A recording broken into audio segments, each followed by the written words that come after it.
আসসালামু আলাইকুম প্রিয় দর্শক, মঞ্চের আলোচনায় আপনাদের সকলকে আমন্ত্রণ জানাচ্ছি। নমস্কার, আমি তরুণ ঘোষ।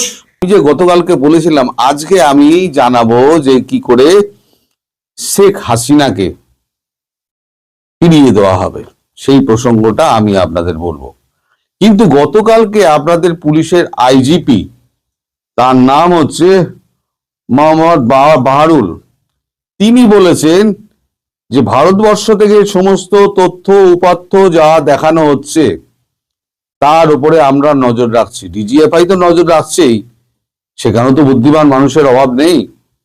তো সেই সমস্ত তথ্য উপাত্ত তারা নজর রাখছে এবং সেই অনুযায়ী তারা ব্যবস্থা নিচ্ছে। ফলে এই মুহূর্তে যদি আমি ওই প্ল্যানিং এর কথা বলি তাহলে সবটা আমাদের শত্রুপক্ষের কাছে চলে যাবে। সেক্ষেত্রে আমার এখন এটা বলা উচিত হবে না বলে আমি সিদ্ধান্ত নিয়েছি। তাই আমি অন্য খবরের দিকে আপনাকে নিয়ে যাচ্ছি। সেই খবরগুলো খুব ইন্টারেস্টিং, ভীষণ ইন্টারেস্টিং খবর। এক হচ্ছে আপনাদের এই যে ডিফেন্স প্যাক্ট, যেটা আমি ফাঁস করলাম যে ডিলটা হচ্ছে না, এই ডিলটা না হওয়ার কারণে এখন পাকিস্তান খুব নড়ে চড়ে বসেছে যে এমন একটা সুযোগ হাতছাড়া যদি হয় তাহলে পরে তো পাকিস্তানের হাত থেকে একটা বড় অস্ত্র বেরিয়ে গেল। তাই কালকে তড়িঘড়ি পাঠানো হয়েছিল পাকিস্তান, আপনাদের বাংলাদেশে পাকিস্তানের যে রাষ্ট্রদূত হাই কমিশনার ইমরান হায়দারকে ইউনুসের কাছে।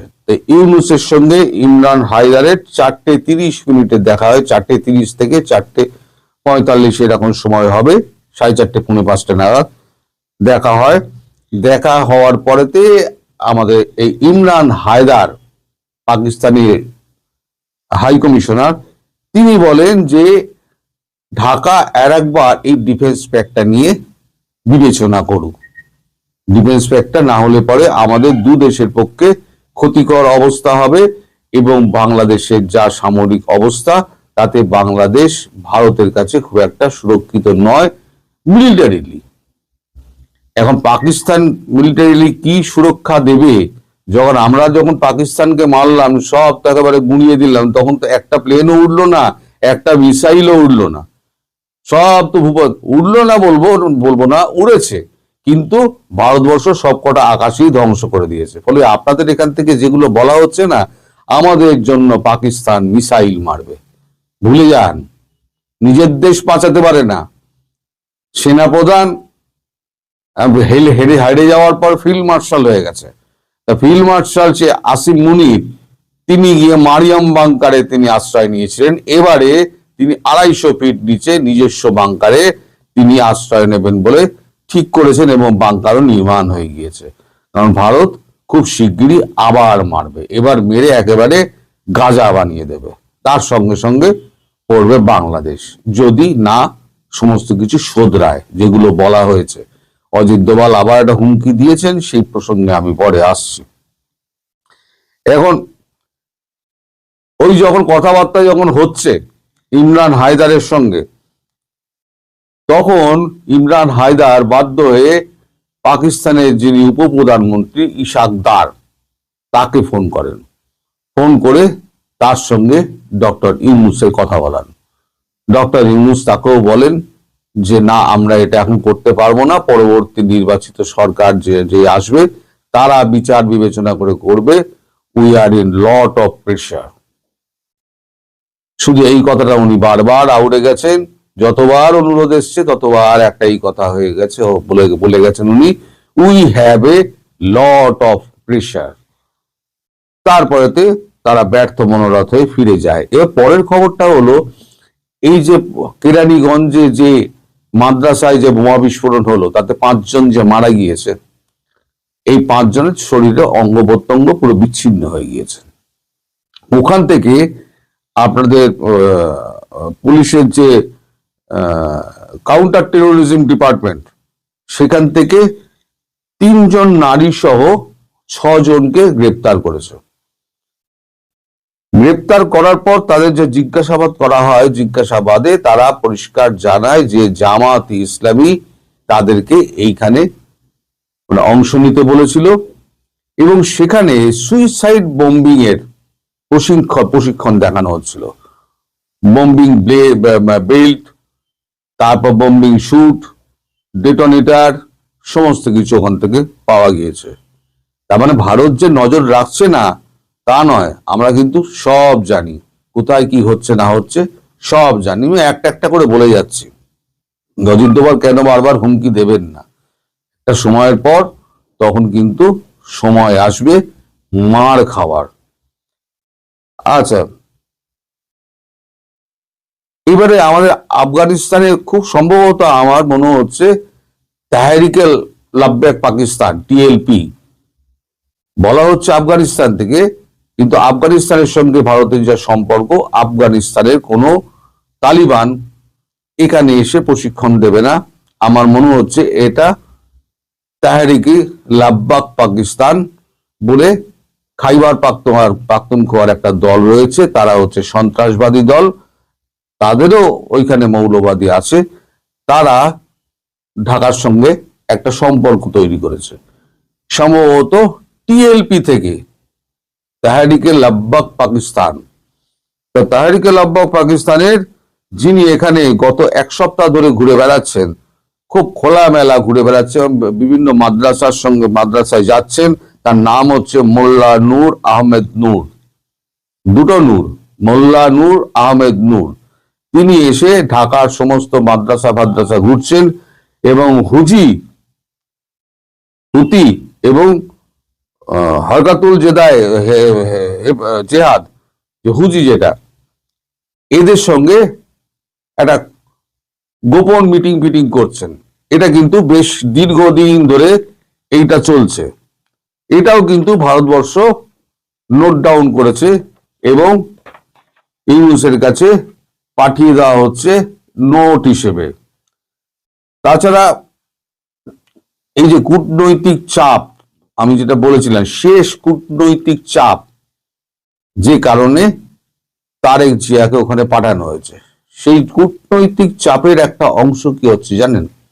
সেটা হচ্ছে এই দীপুচন্দ্র দাস, তার হত্যার পেছনে আমাদের বিএনপির যোগ থাকলেও বাধ্য হয়ে তারেক জিয়াকে দীপুচন্দ্র দাসের বাড়িতে যেতে হচ্ছে আজ অথবা কাল, দু একদিনের মধ্যে। আজকে শুনলাম আপনাদের আবহাওয়া খুব খারাপ, তাই আজকে অথবা কালকে যে কোনো একদিন তিনি দীপুচন্দ্র দাসের বাড়িতে উপস্থিত হয়ে তাদের সঙ্গে কথাবার্তা বলবেন। অর্থাৎ এই যে সংখ্যালঘু নির্যাতন বন্ধ করার ব্যাপারে যে এটা দেওয়া হয়েছিল, তাকে শর্তটা দেওয়া হয়েছিল, সেই শর্ত মেনে তিনি দেখাতে চাইছেন যে আমি সংখ্যালঘুদের পাশে আছি এবং মৃত পরিবারের সঙ্গে আমি দেখা করেছি।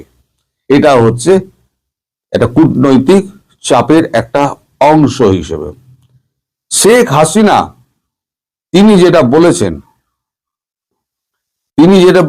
সেটা হচ্ছে যে সব দলকে নিয়ে নির্বাচন করতে হবে, নাহলে সে নির্বাচন বৈধতা পাবে না এবং নির্বাচন ইউনূস সরকার করতেও পারবে না। তিনি দলের কাউকে রাস্তায় নামতে বলেননি, তিনি এখনো বলেননি যে কাউকে নামতে হবে না, যা হবে সব দেখবেন আপনা আপনি হয়ে যাচ্ছে। তাই আমি বলছি না আপনারা ব্যস্ত হবেন না, আপনারা উতলা হবেন না, যা হবার পর্দার পেছনে অনেক খেলা চলছে যা আপনাদের নজরের বাইরে। তা নইলে পরে আপনাদের প্রধানমন্ত্রী শেখ হাসিনা তিনি কি করে বলেন যে এই ভোট অংশগ্রহণমূলক হতে হবে, ইনক্লুসিভ ইলেকশন হতে হবে, এবং তার মনে হয়েছে গত 16 মাসে মানুষের ভুল ভেঙেছে, কিছু মানুষকে ভুল বোঝানো গিয়েছিল। এই সমস্ত বজ্জাতগুলো আমি অনেক আগে বলেছিলাম, এই 4 তারিখে যখন এরা তুমি কি আমি কি রাজাকার বলে চিৎকার করে মিছিল করছিল না, সেদিনকে আমি বলেছিলাম যে এরা হচ্ছে জামাতের প্রসব করা সন্তান। আপনারা 2024 স্ক্রল ডাউন করে 4 আগস্টের যদি আমার দেখেন, সেখানে আপনারা পেয়ে যাবেন। ওই আমি আর অত কষ্ট করে দিচ্ছেন আমি মানে খুঁজিনি, কারণ তাতে আমার সময় নষ্ট হচ্ছে। আমি অন্যান্য খবর জোগাড় করতে গেলে আমার অনেক কষ্ট করতে হয়। আপনারা যদি খোঁজেন, অবসর টাইম পান, তাহলে 4 আগস্টের আমার ভিডিও দেখবেন, সেখানে আমি বলেছিলাম। তা আলটিমেটলি কি হলো, এখন তারা এনসিপিতে যোগদান করলো। মানে আবার পেটের থেকে বেরিয়েছিল, আবার পেটের মধ্যে ঢুকে গেল। খেলা পরিষ্কার, ওখান থেকেই তো সমস্ত কিছু হয়েছিল। তাই বলেছিলাম যে আন্দোলন হাইজ্যাক হয়ে গিয়েছে, এবং কাদের হাতে পড়েছে? জামাতের প্রসব করা এই সমস্ত মানে শিশু সন্তানদের হাতে। আমি কোনোদিনও এদেরকে রাজাকারের বাচ্চা বলে তাদের মায়েদের আমি অসম্মান করতে চাই না, কারণ মায়েরা হচ্ছে গিয়ে সবসময় স্বর্গীয় স্থানে থাকেন। যে কোনো নারী, তিনি সবসময় আমাদের কাছে আরাধ্য দেবী। এখন জামাতের থেকে সমস্ত মানে মহিলারা আর মানে এনসিপি থেকে সব সরে আসছে। তার কারণ হচ্ছে জামাতের সঙ্গে যখন ঢুকে যাচ্ছে, তখন এনসিপির যারা মহিলা তারা জানেন যে জামাত তাদেরকে টিকিট দেবে না। জামাতের কাছে মহিলাদের কোনো স্থান নেই। এটা ভারতবর্ষ নয়, এটা হচ্ছে বাংলাদেশ এবং পাকিস্তান একই। সেখানে নারীরা হচ্ছে প্রসব করার একটা যন্ত্র, এবং তাদেরকে ঘরে বেঁধে রেখে তাদের উপর অত্যাচার করা হয়। তারা দ্বিতীয় বিয়ে করার সুযোগ পায় না, কিন্তু একটা পুরুষ 4টে বিয়ে নাকি তারা করতে পারে। এটা নাকি জায়েজ। এটা কি ধরনের জায়েজ আমি তো জানি না, বুঝতে পারি না। সমান অধিকার যদি হয়, তাহলে মহিলাকে বলো তুমি 4টে বিয়ে করার তোমারও ক্ষমতা আছে। আমি মহিলাদের সম্পর্কে কোন রকম মন্তব্য করব না, কিন্তু এরা যারা এখন মন্তব্য করতে শুরু করেছেন এই রেজওয়ানা ম্যাডামের বিরুদ্ধে, ফরিদা ম্যাডামের বিরুদ্ধে, দেখুন তার বিরুদ্ধে, তাদের বিরুদ্ধে আপনাদের মানে এই আপত্তি থাকতে পারে, কিন্তু মিনিমাম মায়ের সম্মানটুকু তো দেবেন আপনারা।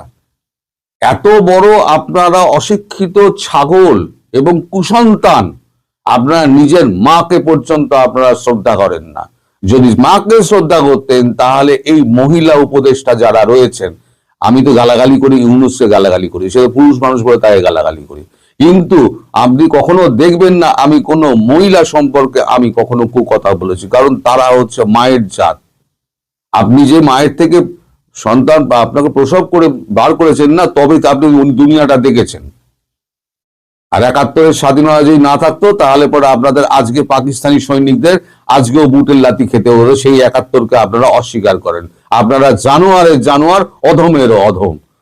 তো যাই হোক, এখন এই আমির খুসরু গতকালকে দেখা করেছিলেন, মানে বিএনপির আমির খুসরু দেখা করেছিলেন ইউনূসের সঙ্গে, গিয়ে আবার একটা ডোজ দিয়ে এসছেন যে জামাতের সঙ্গে আপনারা যে এই দলটল পাকিয়ে এই সমস্ত কুকাণ্ড ঘটিয়ে বেড়াচ্ছেন, এই এখানে হুতি, এখানে হুজি, তারপরে আপনার ওই তাহরিকে লাব্বেক টিএলপি, তারা আসছে, এসে এখানে ঢুকছে, এর ফলাফল যা হবে তা কিন্তু আপনাকে ভুগতে হবে, আমরা দায় নেব না। আর আমির খুসরুর সঙ্গে কিন্তু ভারতবর্ষের সম্পর্ক ভালো, এটা আপনারা জানেন, কারণ আমির খুসরু এসে কিন্তু মাঝে মাঝে এসে আমাদের অমিত শাহের সঙ্গে দেখা করেন। এ নিয়ে আমি একটা ভিডিও করেছিলাম। আবার সেই ভিডিওটাকে আবার এআই ভার্সন করে আমায় বদনাম করার জন্য একজন আমাকে মানে একটা ভিডিও বানিয়েছিল। তা মানুষ সাময়িকভাবে বাঙ্গুত, সাময়িকভাবে বোকা বনে, তারা অন্তত 10,000 কি 20,000 আমাকে আনসাবস্ক্রাইব করে চলে গিয়েছে। যারা দেখবে না, যারা এটুকু বোঝার ক্ষমতা নেই যে একটা মানুষ একটা ছবি দিয়ে করছে, সেইটাকে ভুল প্রমাণিত করা এআই দিয়ে। তো যাই হোক, এটা জামাতি করেছিল। তো তারপরে তো মানুষ আবার তাদের ভুল বুঝতে পেরেছে। এখন মানুষ সবসময় স্রোতের সঙ্গে চলে, তো তার স্রোতের সঙ্গে চলতে গিয়ে এই জিনিসটা হয়েছিল। তো আলটিমেটলি যেটা দাঁড়াচ্ছে সেটা হচ্ছে কূটনৈতিক যে প্রেশার মানে তারেক রহমানের ওপরে রয়েছে, সেই কূটনৈতিক প্রেসারে তারেক রহমান ধীরে ধীরে তার কাজকর্ম শুরু করছে এবং বিএনপি পুরো ইউনূসের ওপরে পুরো চাপ সৃষ্টি করছে যাতে জামাতের থেকে সংসদ তুলে রাখো। জামাতের সঙ্গে প্ল্যান করে যে কাণ্ডগুলো করছো তার ফল ভোগতে হবে দেশকে।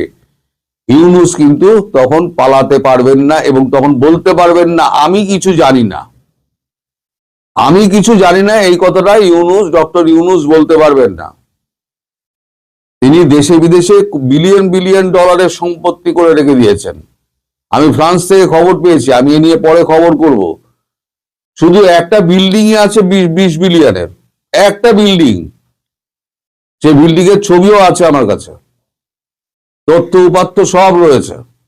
আমার পড়তে সময় লাগছে, 44 পাতার রয়েছে, ডকুমেন্ট রয়েছে, আমার পড়তে সময় লাগছে। সেগুলো নিয়ে আমাকে নোট ডাউন করতে হচ্ছে। ইউনূস কোথায় কি করে রেখেছে, কত সম্পদ করে রেখেছে, তাও আমি আপনাদের জানিয়ে দেবো। এই বেটা পালাবে কোথায়? ভারতবর্ষের হাত থেকে পালাতে পারবে না। আর শেখ হাসিনা দেশে ফিরবেন, লড়াই করবেন, নির্বাচনে লড়াই করে প্রধানমন্ত্রী হবেন, হলে পরে একে ফাঁসি কাস্টে ঝোলানো হচ্ছে আমার দাবি। আপনারা বাংলাদেশের লোকে কি দাবি করবেন না করবেন জানি না, কিন্তু আমার দাবি হচ্ছে ইউনূসকে ওই ইন্টারন্যাশনাল কোর্ট অফ জাস্টিসে নিয়ে গিয়ে ইউনূস সহ এই যে আমাদের ওই প্রফেসর যেগুলো আছে আর যেগুলো বাঁচার জন্য এখন ওই সেইটার খুঁজছে, এখন গিয়ে মায়ের পেটে ঢুকছে, জামাতের কাছে গিয়ে ঢুকছে, সেগুলোকে শুদ্ধ কপাকপ ধরে মারো, একদম জেলবন্দি করে দাও, অন্ধকুটুরিতে করে দাও। আর ভারতীয় সৈনিক যদি ওখানে নামে তাহলে পরে খুঁজে খুঁজে বার করে নেবে এবং টেনে টেনে বার করে, তখন দেখবে না কে জামাত আর কে বিএনপি আর কে অমুক, তখন কিন্তু কারো কোনো মাফ নেই। সুতরাং সবাই একটু করে যারা করছে সাবধানে থাকবেন। ধৈর্যের একটা সীমা আছে, একটা শেষ চান্স একটা বাংলাদেশকে দিচ্ছে, ইউনূসকে দিচ্ছেন ভারতের প্রধানমন্ত্রী নরেন্দ্র মোদী। শুধরে যাও অথবা পরিণাম ভোগার জন্য প্রস্তুত থাকো। সবাই ভালো থাকবেন, সুস্থ থাকবেন এবং সাবধানে থাকবেন। নমস্কার। ৭৫ পরবর্তী বাংলাদেশের রাজনীতিতে সবচেয়ে বেশি প্রভাব রেখেছেন দুজন নেত্রী। তাদের একজন চিরবিদায় নিলেন। অবসান হলো বর্ণাঢ্য এক রাজনৈতিক অধ্যায় এবং ঘটনাবহুল জীবনের। দীর্ঘদিনের অসুস্থতা শেষে মৃত্যুর কাছে সমর্পিত হলেন বাংলাদেশের 3 বারের প্রধানমন্ত্রী ও বিএনপির চেয়ারপারসন বেগম খালেদা জিয়া। দেশের এমন এক জটিল রাজনৈতিক পরিস্থিতির মাঝে তার প্রস্থান ঘটল যখন নানান অনিশ্চয়তা ঘুরপাক খাচ্ছে। ইতিহাসের সবচেয়ে সংকট কাল অতিক্রম করছে সারা দেশ। একটি নিয়ন্ত্রিত জাতীয় নির্বাচনের তারিখ ঘোষণা হলেও রয়েছে নানামুখী শঙ্কা। আওয়ামী লীগকে ভোটের মাঠের বাইরে পাঠানোর পর বিএনপিকেও কোণঠাসা করার চেষ্টা চলছে। এমনই এক ক্রান্তিকালে বেগম জিয়ার মৃত্যু দেশ ও দলের সংকট আরো ঘনীভূত করবে কিনা সেটি বড় প্রশ্ন। খালেদা জিয়ার মৃত্যুর অবহিত কিছু দৃশ্য অবতারণা করেছে। রাজনীতিতে বিএনপির প্রধান প্রতিপক্ষ আওয়ামী লীগের শীর্ষ নেতৃত্ব জানিয়েছে সমবেদনা। অন্তর্বর্তী সরকারের 1.5 বছরের বন্ধু থেকে শত্রু বনে যাওয়া ভারতের নেতারা জানাচ্ছেন শোক। ডক্টর ইউনূস সরকারের সময় এই প্রথম ভারতের পররাষ্ট্রমন্ত্রী আসছেন বাংলাদেশে। উপলক্ষ শুধুই বেগম জিয়ার প্রতি শেষ শ্রদ্ধা জানানো। তার জানাজায় অংশ নিতে ও শেষ শ্রদ্ধা জানাতে দক্ষিণ ও দক্ষিণ পূর্ব এশিয়ার আরো কয়েকটি দেশের প্রতিনিধিরও আসার কথা রয়েছে। 1.5 বছরের অস্থির বাংলাদেশে এক অভাবিত দৃশ্য। প্রশ্ন হলো, ঐক্য এবং সমর্থনের এই শক্তিকে কতটা ধারণ করতে ইচ্ছুক দেশের সক্রিয় রাজনৈতিক শক্তিগুলো? অন্তর্বর্তী সরকার বাইকে ধারণ করে স্থিতি ফেরাতে কতটা আগ্রহী? বিস্তারিত জানতে চলুন যাওয়া যাক বিশ্লেষণে।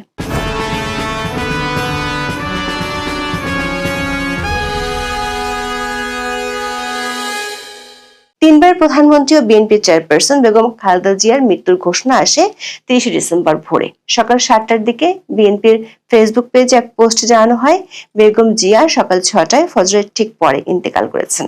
প্রায় 80 বছর বয়সী, নানান রোগে ভুগতে থাকা খালেদা জিয়া ফুসফুসের সংক্রমণ নিয়ে 23শে নভেম্বর এভারকেয়ার হাসপাতালে ভর্তি হন। এর মাত্র দুদিন আগেই ঢাকার সেনানিবাসের সেনাকুঞ্জে আলো ঝলমল অনুষ্ঠানে যোগ দিয়েছিলেন বিএনপির চেয়ারপারসন বেগম খালেদা জিয়া। এভারকেয়ারে ভর্তি শুরুর দিকে বিষয়টি নিয়ে তেমন হইচই না হলেও 27শে নভেম্বরের দিকে জানা যায় অবস্থা সংকটজনক। এরপর তাকে দেশের বাইরে পাঠানোর জন্য কয়েক দফা উদ্যোগ নেওয়া হলেও চরম অবস্থার কারণে তা ব্যর্থ হয়। অবশেষে নিজের দেশের মাটিতেই শেষ হলো বর্ণাঢ্য এক জীবনের অধ্যায়। দেশে গণতন্ত্র প্রতিষ্ঠার লড়াইয়ে সামনের সারিতে থেকে নেতৃত্ব দেয়া বেগম জিয়া মৃত্যুর পরেও যেন জাতীয় ঐক্যের সুযোগ এনে দিয়েছেন। প্রধান প্রতিপক্ষ রাজনৈতিক দল আওয়ামী লীগের সভানেত্রী শেখ হাসিনা দিয়েছেন শোক বার্তা। বলেন, বাংলাদেশের প্রথম নারী প্রধানমন্ত্রী হিসেবেও গণতন্ত্র প্রতিষ্ঠার আন্দোলনে খালেদা জিয়ার অবদান অপরিসীম। তার মৃত্যুতে বাংলাদেশের বর্তমান রাজনীতি এবং বিএনপির নেতৃত্বের এক অপূরণীয় ক্ষতি হলো। তারেক রহমান সহ পরিবারের শোকাহত সদস্যদের প্রতি গভীর সমবেদনাও জানান শেখ হাসিনা। শোক জানিয়ে একই ধরনের বার্তা দিয়েছেন শেখ হাসিনার ছেলে সজীব ওয়াজেদ জয়। আওয়ামী লীগের পক্ষ থেকে শোক প্রকাশের ঘটনাকে অনেকেই মনে করছেন আগামী রাজনীতিতে নতুন সম্ভাবনার ইঙ্গিত হিসেবে। তবে অন্তর্বর্তী সরকারের আইন উপদেষ্টার বক্তব্যে দেখা যাচ্ছে আবারও দোষারোপের রাজনীতির ইঙ্গিত। খালেদা জিয়ার মৃত্যুর পর বিএনপির পক্ষ থেকে কাউকে দোষারোপ করা না হলেও নিরপেক্ষ সরকার বলে নিজেদের দাবি করা অন্তর্বর্তী সরকারের আইন উপদেষ্টার বক্তব্য নিয়ে সমালোচনা হচ্ছে। 30 ডিসেম্বর দুপুরে রাষ্ট্রীয় অতিথি ভবন যমুনার সামনে উপদেষ্টা পরিষদের বিশেষ সভা শেষে সাংবাদিকদের প্রশ্নের জবাবে আইন উপদেষ্টা ডক্টর আসিফ নজরুল বলেন, তিনি ব্যক্তিগতভাবে মনে করেন বেগম জিয়ার এই মৃত্যুর পিছনে শেখ হাসিনা এবং তার সরকারের অবশ্যই দায় রয়েছে। দর্শক, খালেদা জিয়ার মৃত্যুর পর প্রতিবেশী দেশ থেকেও আসছে তাৎপর্যময় প্রতিক্রিয়া।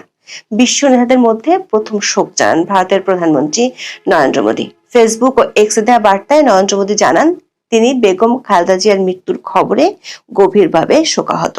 খালেদা জিয়ার নেতৃত্বের প্রশংসা করে বলেন, বাংলাদেশের প্রথম নারী প্রধানমন্ত্রী হিসেবে দেশের উন্নয়ন এবং ভারত বাংলাদেশ সম্পর্কের ক্ষেত্রে তার গুরুত্বপূর্ণ অবদান সব সময় স্মরণীয় হয়ে থাকবে। এর আগে 1 ডিসেম্বর বেগম জিয়ার সুস্থতা কামনা করেও বার্তা দিয়েছিলেন মোদী। জানান, খালেদা জিয়ার চিকিৎসার যে কোনো প্রয়োজনে ভারত সহায়তা করতে প্রস্তুত রয়েছে। প্রয়াত খালেদা জিয়ার প্রতি শেষ শ্রদ্ধা জানাতে ঢাকায় আসছেন ভারতের পররাষ্ট্রমন্ত্রী এস জয়শঙ্কর।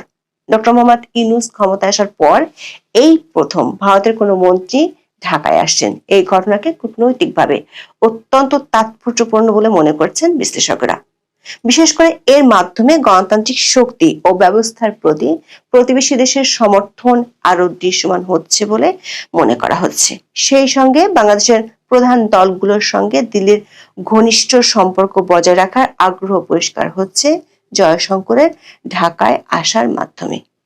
এই বার্তা অন্তর্বর্তী সরকার এবং তার ডানপন্থী সমর্থকদের জন্য খুব একটা স্বস্তিকর নয়।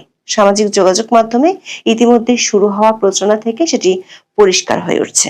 দর্শক, বেগম জিয়ার প্রতি শেষ শ্রদ্ধা জানাতে এবং জানা যায় অংশ নিতে আরো কয়েকটি দেশের মন্ত্রী সহ প্রতিনিধিরাও আসছেন ঢাকায়। পাকিস্তানের উপপ্রধানমন্ত্রী ও পররাষ্ট্রমন্ত্রী ইসাক দার, দেশের পার্লামেন্টের স্পিকার সর্দার আয়াজ সাদিক, ভুটানের পররাষ্ট্রমন্ত্রী ডিএন ধুঙ্গিয়েল, মালদ্বীপের প্রেসিডেন্টের বিশেষ দূত আলী হায়দার আহমেদের আসার কথা রয়েছে। এছাড়া আরো কয়েকটি দেশের প্রতিনিধিরা অংশ নেবেন জানা যায়। জাতীয় সংসদ ভবনের দক্ষিণ প্লাজায় 31 ডিসেম্বর বেলা 2টায় অনুষ্ঠিত হবে জানাজা। এজন্য সরকার ও বিএনপি পক্ষ থেকে নেওয়া হয়েছে ব্যাপক প্রস্তুতি। ঘোষণা করা হয়েছে 3 দিনের রাষ্ট্রীয় শোক। জানাজার জন্য 31 ডিসেম্বর সাধারণ ছুটি ঘোষণা করা হয়েছে। জানাজা শেষে তাকে স্বামী সাবেক রাষ্ট্রপতি জিয়াউর রহমানের পাশে দাফন করা হবে। বেগম জিয়ার মৃত্যুর পর ভাষণ দেন প্রধান উপদেষ্টা ডক্টর মোহাম্মদ ইউনূস। শোকবহ মুহূর্তে সবার ঐক্যবদ্ধ থাকার আহ্বান জানিয়ে বলেন, এই সময় কেউ যেন অস্থিতিশীলতা বা নাশকতার অপচেষ্টা চালাতে না পারে সে বিষয়ে সবাইকে সজাগ থাকতে হবে। এই সময় সবার দায়িত্বশীল ভূমিকা পালন করা অত্যন্ত জরুরি। খালেদা জিয়ার নামাজে জানাজা সহ সব ধরনের শোক পালনে শৃঙ্খলা বজায় রাখতে সবার প্রতি আহ্বান জানান প্রধান উপদেষ্টা। প্রায় 2 সপ্তাহের ব্যবধানে এ ধরনের 2টি ভাষণ দিলেন অধ্যাপক ইউনূস। এর আগে ওসমান হাদির মৃত্যুর পরপরই 18 ডিসেম্বর রাতে জাতির সামনে উপস্থিত হয়েছিলেন তিনি। সেই সময় দেশবাসীর প্রতি ধৈর্য ও সংযম বজায় রাখার আহ্বান জানান। যে কোনো হঠকারী সিদ্ধান্ত থেকে বিরত থাকার আহ্বান জানিয়ে অস্থিতিশীলতা তৈরি না করার অনুরোধ করেন। তবে এর কয়েক ঘন্টার মধ্যে প্রথম আলো, ডেইলি স্টার এবং ছায়ানটে নজিরবিহীন হামলার ঘটনা ঘটে। এবার নতুন করে কোনো সংঘাতের আশঙ্কা আছে কি না তা পরিষ্কার করেনি সরকার। তবে অধ্যাপক ইউনূসের ভাষণের একটি বড় অংশ জুড়ে ছিল শান্তি শৃঙ্খলা বজায় রাখার আহ্বান। একই সঙ্গে জানাজা ও দাফন ঘিরে নেওয়া হচ্ছে নজিরবিহীন কড়া নিরাপত্তা ব্যবস্থা। সেনাবাহিনী, বিজিবি সহ বিভিন্ন বাহিনীর 10,000-এর বেশি সদস্য মোতায়েন থাকবে। দেশের ভেঙে পড়া আইন শৃঙ্খলা পরিস্থিতির মধ্যে বেগম জিয়ার শেষ বিদায়ের আয়োজনের নিরাপত্তা ব্যবস্থা নিয়ে সরকার উদ্বেগ মোটেই অস্বাভাবিক নয়। বিশেষ করে বিভিন্ন দেশের প্রতিনিধিদের উপস্থিতি এই আয়োজনকে একটি বৈশ্বিক মনোযোগের কেন্দ্রে নিয়ে এসেছে। সামগ্রিকভাবে তাই সুশৃঙ্খল ব্যবস্থাপনা হয়ে উঠেছে টপ প্রায়োরিটি। বিএনপির ওয়েবসাইটের তথ্য অনুযায়ী 1946 সালের 15ই আগস্ট দিনাজপুর জেলায় খালেদা জিয়ার জন্ম। তবে বিডি নিউজ 24 খবরে বলা হয়েছে তার জন্মদিন নিয়ে নানা আলোচনা ও বিতর্ক বাংলাদেশের রাজনীতিতে রয়েছে। দেশভাগের আগে ওই সময়টায় জলপাইগুড়ি দিনাজপুরের মধ্যেই ছিল। জন্ম তারিখ নিয়ে বিভ্রান্তি থাকলেও 15 আগস্টে তিনি তার জন্মদিন পালন করতেন। তবে 1991 সালের 20 মার্চ দৈনিক বাংলা পত্রিকায় প্রকাশিত খবরে বাসসের সূত্রে উল্লেখ করা হয়েছিল জন্মদিন 1945 সালের 19 আগস্ট। 1947 সালে খালেদা জিয়ার পরিবার বাংলাদেশের দিনাজপুর শহরে এসে স্থায়ীভাবে বসবাস শুরু করে। খালেদা জিয়ার পারিবারিক নাম খালেদা খানম, ডাকনাম পুতুল। গৃহবধূ থেকে দেশের উত্তাল রাজনীতিতে দলের হাল ধরা বেগম জিয়া ক্রমশ পোড় খাওয়া এক রাজনৈতিক ব্যক্তিতে রূপান্তরিত হন। 4 দশকের বেশি সময় তিনি বাংলাদেশের অন্যতম বড় দল বিএনপির নেতৃত্ব দিয়েছেন। 3 দফায় 10 বছরের বেশি সময় প্রধানমন্ত্রী হিসেবে করেছেন দেশ শাসন। নিজের 43 বছরের রাজনৈতিক জীবনের 41 বছরে দেশের অন্যতম প্রধান রাজনৈতিক দল বিএনপির শীর্ষ নেতার দায়িত্বে ছিলেন। তবে বেগম জিয়ার উপর প্রকাশিত একাধিক বই থেকে জানা যায় রাজনীতিতে আসার কোনো ইচ্ছে তার ছিল না। 1981 সালের মে মাসে বিএনপির প্রতিষ্ঠাতা এবং রাষ্ট্রপতি জিয়াউর রহমানকে যখন হত্যা করা হয়, খালেদা জিয়া তখন নিতান্তই একজন গৃহবধূ। প্রেসিডেন্ট জিয়ার মৃত্যুর পর বিচারপতি আব্দুস সাত্তার রাষ্ট্রপতি নির্বাচিত হন। 1982 সালের 24 মার্চ ভোরে সেনাপ্রধান জেনারেল হোসেন মোহাম্মদ এরশাদ একটি সামরিক অভ্যুত্থান ঘটিয়ে বিচারপতি সাত্তারকে ক্ষমতাচ্যুত করেন। এরপর বিএনপির দলীয় রাজনীতিতে বিচারপতি সাত্তার প্রভাবহীন হয়ে পড়েন। একদিকে দলীয় কোন্দল, অন্যদিকে বিএনপির অনেক নেতার এরশাদের মন্ত্রিসভায় যোগদান। এই দুই পরিস্থিতিতে বিএনপি তখন ছিল অনেকটা ছত্রভঙ্গ, বিপর্যস্ত এবং দিশেহারা। ওই সময় খালেদা জিয়াকে রাজনীতিমুখী করতে বিএনপির মধ্যে চাপ তৈরি হয়। বিচারপতি সাত্তার রাজনীতি থেকে অবসর নিলে 1984 সালের 12ই জানুয়ারি খালেদা জিয়া হন বিএনপির ভারপ্রাপ্ত চেয়ারম্যান। এরপর 1984 সালের 1 মে তিনি হন দলের চেয়ারপারসন। বিডি নিউজ 24 এক খবরে বলা হয়েছে পরের বছরগুলোতে খালেদা জিয়া হয়ে ওঠেন বাংলাদেশের 2 নেত্রীর একজন, বিদেশি সংবাদ মাধ্যমের ভাষায় 2 বেগমের একজন। জেনারেল এরশাদের পতনের পর 1991 সালে যে নির্বাচন অনুষ্ঠিত হয়েছিল তাতে বিএনপি জয়লাভ করে। রাজনীতিতে আসার 10 বছরের মধ্যেই প্রধানমন্ত্রী হন খালেদা জিয়া। 1996 সালের 15 ফেব্রুয়ারি বিএনপির অধীনে একটি বিতর্কিত নির্বাচনে জয়ী হয়ে খুব অল্প সময়ের জন্য প্রধানমন্ত্রী হওয়ার ঘটনা বাদ দিলে খালেদা জিয়া পূর্ণ মেয়াদে সরকার পরিচালনা করেছেন 2 বার। বিডি নিউজ 24 খবরে বলা হয়েছে সমর্থকরা যেমন খালেদা জিয়াকে তার আপোষহীন দেশ নেত্রী বলে মনে রাখবে, ইতিহাসের পাঠে সমালোচনার কলমে তার হাবভাব আর জামাতের যোগের কথাও লেখা থাকবে। আমেরিকার পাবলিক ইউনিভার্সিটি সিস্টেমের শিক্ষক ডক্টর সাইদ ইফতেখার আহমেদ 2019 সালে বিবিসি বাংলাকে দেয়া এক সাক্ষাৎকারে বলেছিলেন খালেদা জিয়ার প্রথম শাসনামলে দুর্নীতি তেমন একটা বিস্তার লাভ করেনি, কিন্তু 2001 সালে বিএনপি ক্ষমতাসীন হবার পর প্রগতিশীল ধারা থেকে দলটি সরে আসে। বিবিসি বাংলার ওই খবরে বলা হয়েছে 2001 থেকে 2006 সাল পর্যন্ত বিএনপি শাসনামলে এমন কিছু ঘটনা ঘটেছে যেগুলো খালেদা জিয়াকে রাজনৈতিকভাবে ক্ষতিগ্রস্ত করেছে বলে অনেকের ধারণা। বিএনপি ক্ষমতায় থাকলেও দলের ভিতরে নানা টানাপোড়েন স্পষ্ট হয়ে ওঠে। খালেদা জিয়ার জীবন কাহিনী নিয়ে বই প্রকাশ করেছে প্রয়াত সাংবাদিক মাহফুজুল্লাহ। তিনি 2019 সালে বিবিসি বাংলাকে বলেছিলেন 1996 সালে যখন আওয়ামী লীগ নির্দলীয় তত্ত্বাবধায়ক সরকারের দাবি তুলেছিল তখন খালেদা জিয়ার উচিত ছিল সংসদ ভেঙে দিয়ে আগাম নির্বাচন দেয়া। রাজনৈতিক পর্যবেক্ষক ও লেখক মহিউদ্দিন আহমেদ মনে করেন 2001 সালে বিএনপি ক্ষমতায় আসার পর তারেক রহমানকে অতি দ্রুততার সাথে দলের শীর্ষ পর্যায়ে নিয়ে আসা এবং 21শে আগস্ট আওয়ামী লীগের সমাবেশে গ্রেনেড হামলার বিষয়টি বিএনপির উপর নেতিবাচক প্রভাব ফেলেছে। 2001 সালে বিএনপি ক্ষমতায় থাকার সময় দলের সিনিয়র অনেক নেতার সাথে খালেদা জিয়ার দূরত্ব তৈরি হয়েছিল। তারই একটি ফলাফল হিসেবে রাষ্ট্রপতির পদ থেকে বিদায় নিতে হয়েছিল অধ্যাপক একিউএম বদরুদ্দোজা চৌধুরীকে। ক্ষমতায় মেয়াদের একেবারে শেষের দিকে দল ছেড়ে গিয়েছেন ওলি আহমেদ, যিনি এক সময় বেগম জিয়াকে রাজনীতিতে আনার জন্য ভূমিকা রেখেছিলেন। জরুরি অবস্থার মধ্যে 2007 সালে গ্রেপ্তার হন খালেদা জিয়া এবং তার ছেলে তারেক রহমান। 1 বছর পর 2008 সালের সেপ্টেম্বরে মুক্তি পান তিনি। তারেকও মুক্তি পেয়ে লন্ডনে চলে যান। তিনি ফেরেন প্রায় 18 বছর পর গত 25শে ডিসেম্বর। খালেদা জিয়ার মতো আওয়ামী লীগ নেতা শেখ হাসিনাও সে সময় গ্রেপ্তার হয়েছিলেন। জরুরি অবস্থার মধ্যে আলোচনা ছিল দুই নেত্রীকে বাংলাদেশের রাজনীতি থেকে বাদ দেওয়ার -2 থিওরি। খালেদা জিয়ার নেতৃত্বে 2008 সালের নবম সংসদ নির্বাচনে বিএনপি মাত্র 30টি আসন পায়। বিপুল ভোটে জয়ী হয়ে ক্ষমতায় ফেরে আওয়ামী লীগ। সেই ভরাডুবির পর আর কখনো ক্ষমতায় যেতে পারেনি খালেদা জিয়ার দল বিএনপি। 2018 সালে এতিমদের অর্থ আত্মসাতের একটি মামলায় দোষী সাব্যস্ত হয়ে প্রায় 2 বছর সাজা ভোগ করতে হয় তাকে। পরে শর্ত সাপেক্ষে মুক্তি মিললেও এক প্রকার বন্দি জীবন কাটতে হয় বিএনপির চেয়ারপারসনকে। 2024 সালের 5ই আগস্ট আওয়ামী লীগ সরকারের পতন হলে 7ই আগস্ট রাষ্ট্রপতির আদেশে মুক্তি পান খালেদা জিয়া। পরে উচ্চ আদালত তাকে 2 মামলা থেকেও খালাস দেয়। মুক্তি মিললেও শারীরিক অসুস্থতার কারণে দলের কোনো রাজনৈতিক কর্মসূচিতে সশরীরে অংশ নিতে পারছিলেন না তিনি। দর্শক, এভার কেয়ার থেকে খালেদা জিয়ার মরদেহবাহী গাড়ি সংসদ ভবনের দক্ষিণ প্লাজায় আসা পর্যন্ত জানাজা এবং দাফন সবকিছু পূর্ণ রাষ্ট্রীয় মর্যাদায় অনুষ্ঠিত হবে।